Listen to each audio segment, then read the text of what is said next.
Now, over in Europe, tensions are mounting after Polish forces intercepted Russian drones that intruded into the country's skies. It marks a dangerous first for NATO, prompting consultations with allies on a coordinated response. Our Park Kun-woo has the latest.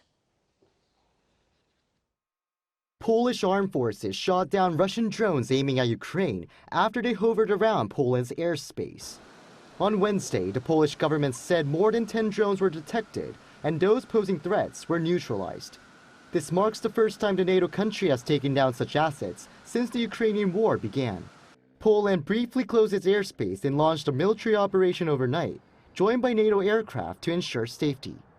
No casualties were reported, but efforts to search for debris are underway.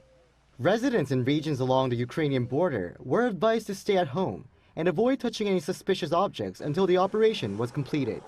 Polish Prime Minister Donald Tusk immediately convened an emergency government meeting earlier in the day.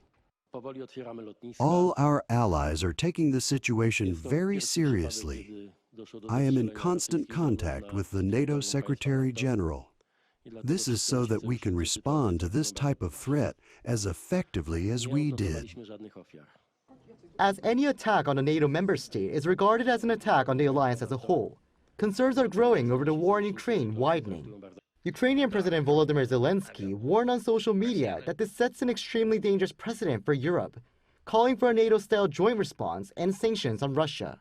He added that more weapons are needed to contain Moscow, saying the country must feel that the war cannot be expanded and will have to be ended. With tensions rising, European Commission President Ursula von der Leyen said the EU stands in full solidarity with Poland. And a NATO official also said the alliance is in consultations with Warsaw, hinting at further coordination with allies if its security is threatened. Park Kun-woo, Arirang News.